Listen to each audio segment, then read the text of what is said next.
Viewers আসসালামু আলাইকুম। আপনারা দেখছেন ইব্রাহিম 360, সাথে আছি আমি ইব্রাহিম খলিল। আজকে টিউটোরিয়ালটির মাধ্যমে আমরা জানবো ক্লাস 9 এর ইংরেজি চ্যাপ্টার 5 এর 5.2.1 যে find out problem and solution it কিভাবে করব। আমরা তিনটা কাজ দেখব। তো এই কাজটা কিভাবে করতে হবে, কিভাবে প্রবলেম আইডেন্টিফাই করতে হবে, কিভাবে প্রবলেম সলিউশন করতে হবে, একদম এক্সাম্পলের মাধ্যমে আমরা দেখব। চলুন শুরু করা যাক। প্রথমত আমরা ইনস্ট্রাকশনগুলো দেখে নিই। এখানে বলছে যে ফাইন্ড আউট দ্য প্রবলেম। প্রথমে আমাদেরকে প্রবলেম ফাইন্ড আউট করতে হবে অ্যান্ড সলভ দ্যাম, এগুলো সলভ করতে হবে। To do that first form group 5 or 6, 4 থেকে 6টা গ্রুপ করতে হবে and discuss and write a piece of paper 2 or 3 of problem, 2 বা 3টা প্রবলেম একটা পেপারে লিখতে হবে and needed to solve immediately, সেইটা সমাধান করতে হবে তাৎক্ষণিক ইন দ্য সিলেক্টেড বক্স, এবং সিলেক্টেড বক্সে সেটা ফেলবে and pick one pitch of paper from the box. মানে যদি 6টা গ্রুপ বা 8টা গ্রুপ থাকে, 8টা পেপারে 8টা প্রবলেম লিখে বক্সে ফেলতে হবে। তারপর সেখান থেকে দলের রিপ্রেজেন্টেটিভ আসবে, সেখান থেকে একটা প্রবলেম উঠাবে, একটা পেপার উঠাবে এবং তাদের জন্য, তাদের সাইডের জন্য যেটা পড়বে ওটার উপরে তারা সমস্যা খুঁজবে এবং সমাধান করবে। এই কাজটা করার জন্য প্রথমত কি করতে হবে, যে আইডেন্টিফাই দ্য প্রবলেম, এই প্রবলেমটা আইডেন্টিফাই করতে হবে। তারপর হচ্ছে find out the reasons causing the problem, এই প্রবলেমটা কেন হয় এটা আইডেন্টিফাই করতে হবে।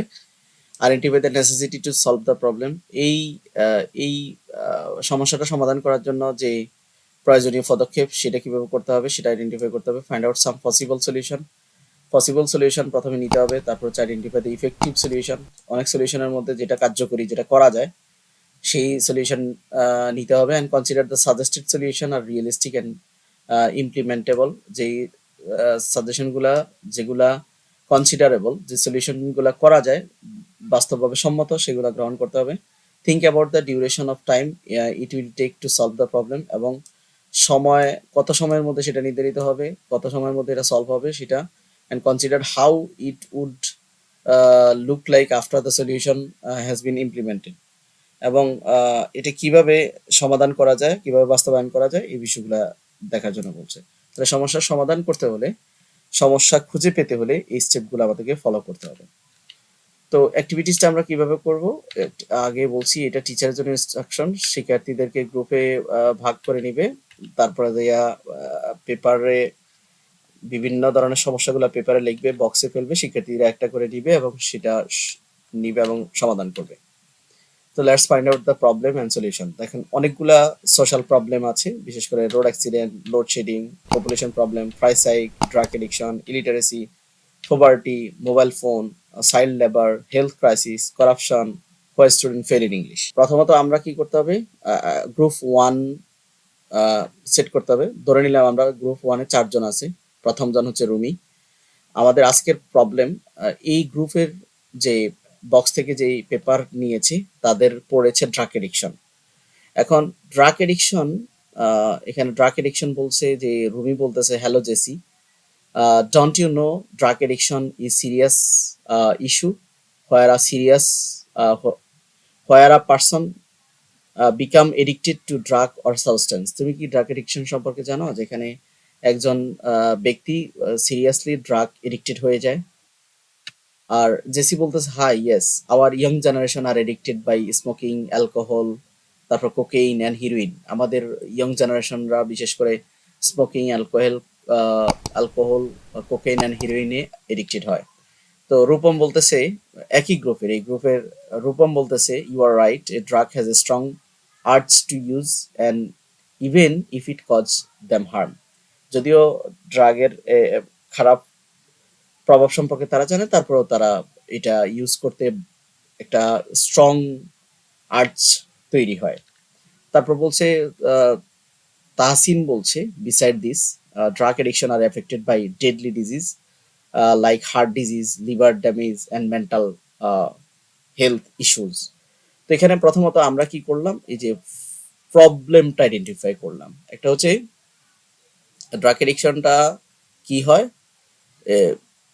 Addicted two drug or substance, হ্যাঁ, এটা একটা বিষয়। দ্বিতীয়ত হচ্ছে এখানে আবার বলছে যে ইয়ং জেনারেশন এডিক্টেড বাই, কিভাবে এডিক্টেড হয়, স্মোকিং, অ্যালকোহল, কোকেইন, হিরোইন। আর এগুলা প্রবলেম। এরপরে ড্রাগ এডিকশন করতে তারা বাধ্য হয় যদি এগুলা ক্ষতিকর, যদি এগুলা ক্ষতিকর। তারপরে এখানে বলা হয়েছে যে ড্রাগ এডিকশনের কারণে ডেডলি ডিজিজ হয়। কি কি ডিজিজ হয়, যেমন হার্ট ডিজিজ, তারপরে liver damage and mental health issues. তো এই হচ্ছে সমস্যা। গ্রুপ ওয়ানের চারজন সদস্য, রুমি, জেসি, রূপম এবং তাহসিন, এই চারজনের সদস্য চারটা কথোপকথনের মাধ্যমে কিছু প্রবলেম তুলে ধরলো।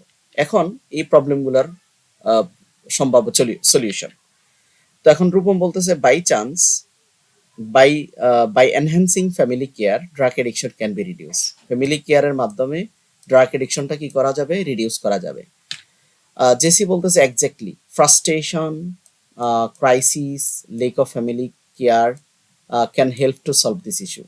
মানে এখানে ও আরো যোগ করছে যে বিভিন্ন ধরনের ফ্রাস্ট্রেশন গুলা সলভ করে, তারপরে বিভিন্ন ধরনের তাদের অভাব দূর করে, তারপরে বিভিন্ন লেক অফ ফ্যামিলি কেয়ার, পারিবারিক যে আহ, অযত্ন, অবহেলা, এগুলো দূর করে ড্রাগ এডিক্টেডদেরকে কি করা যায়, ড্রাগ থেকে ফিরিয়ে রাখা যায়। তো রুফম বলতেছে, লো প্রাইস অফ ড্রাগ, আরো কিছু কারণে ড্রাগ এডিক্টেড হয়ে থাকে, বিশেষ করে low price of drug, availability of drug, কম দামে ড্রাগ পাওয়া যায় বেশি, তারপরে অ্যাভেলেবিলিটি অফ ড্রাগ, পর্যাপ্ত পরিমাণে ড্রাগ পাওয়া যায়, mostly responsible to drug addiction. তো এই বিষয়গুলাকে নজর দিবে, বিশেষ করে প্রাইস কমানো বা বাড়ানোর ব্যাপারটা কে নজর দিবে, গভর্নমেন্ট অথরিটি ফোকাস দিবে এই বিষয়টা, যাতে সহজলভ্য পাওয়া না যায়, কম দামে পাওয়া না যায়। তারপর তাহসিন বলতেছে, আই থিঙ্ক প্রপার ট্রিটমেন্ট মানে for drug addiction like involving medication, বা তাদেরকে বিভিন্ন ধরনের মেডিকেশনের আওতায় আনা, বিভিন্ন ধরনের থেরাপি দেয়া, and would be possible solutions of drug addiction. Okay, তো এই গ্রুপ সমস্যা প্রথমে খুঁজে বের করলো এবং তারা সমস্যার সমাধান, সম্ভাব্য সমাধান তারা করলো। এখন আরেকটা গ্রুপ সাপোজ এরকম যে গ্রুপ বি পেলো, let's find out the problem of student fail in English. আমরা জানি শিক্ষার্থী বিভিন্ন ইংরেজিতে বিভিন্ন সময় ফেল করে থাকে পরীক্ষার সময়। তো এখন রূপম বলতেছে, hello Jessy, do you know why so many student fail in English in SSC exam? SSC এক্সামে কেন অনেক শিক্ষার্থী। তো এখানে জেসি বলতেছে, yes, there have some reasons behind it, এটার পিছনে অনেক কারণ আছে। ইটস আ গ্লোবাল ল্যাঙ্গুয়েজ, প্রথমত এটা হচ্ছে একটা বিদেশি ভাষা। এরপর এখানে বলতেছে যে মোস্ট লেসনস আর গ্রামার বেসড, বেশিরভাগ লেসনটা গ্রামার বেসড, যার কারণে শিক্ষার্থী ফেল করে। And is not belongs obligatory for us, এবং ইংরেজি শিক্ষাটা বাধ্যতামূলক না, বিশেষ করে মাদ্রাসা, কারিগরি বা অন্যান্য সেক্টরে। আর জেনারেল সেক্টর হলো অব্লিগেটরি, এটার অল্টারনেটিভ বিষয় রয়েছে। অ্যান্ড ডিসইন্টারেস্টেড অফ স্টুডেন্টদের মানে ডিসইন্টারেস্ট ইংরেজির প্রতি। English books are fully written in English, ইংরেজি বইটা ইংলিশেই লেখা এবং হাইলি ওয়ার্ড দিয়ে লেখা, যার কারণে অনেকে বোঝে না। বাস্ট কারিকুলাম, অনেক বাস্ট কারিকুলামের কারণে শিক্ষার্থীরা ইংরেজিতে ফেল করে। তো আরেকজন শিক্ষার্থী গ্রুপের টিম মেম্বার, আরেকজন রূপম বলছে, ইউ আর রাইট, তুমি সঠিক বলছো। Beside this, lake of English টিচারের অভাবে, তারপরে ইলিটারেসি অফ গার্ডিয়ানের নিরক্ষরতা, এবং এই বিষয়গুলোর কারণেই কি হয়, এই যে স্টুডেন্টরা ফেল করে।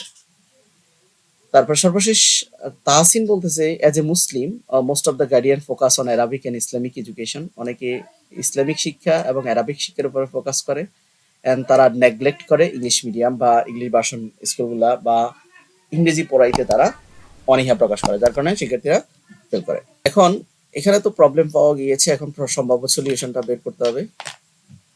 এখানে সলিউশনের মধ্যে এখানে বলছে, Rumi, there need to set up English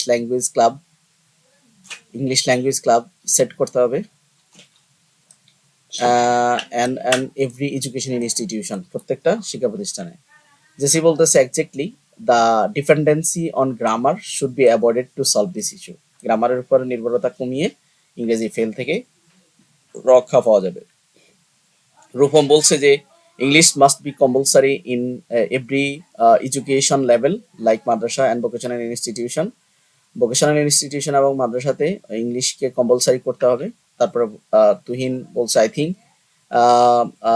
employ expert English teacher English teacher নিয়োগ দিয়ে, ইনিশিয়েট শর্ট কারিকুলাম ইনক্লুডিং ইংলিশের শর্ট কারিকুলাম করে, learn English to be global citizen, ইংরেজি শিখতে হবে গ্লোবাল সিটিজেন হওয়ার জন্য।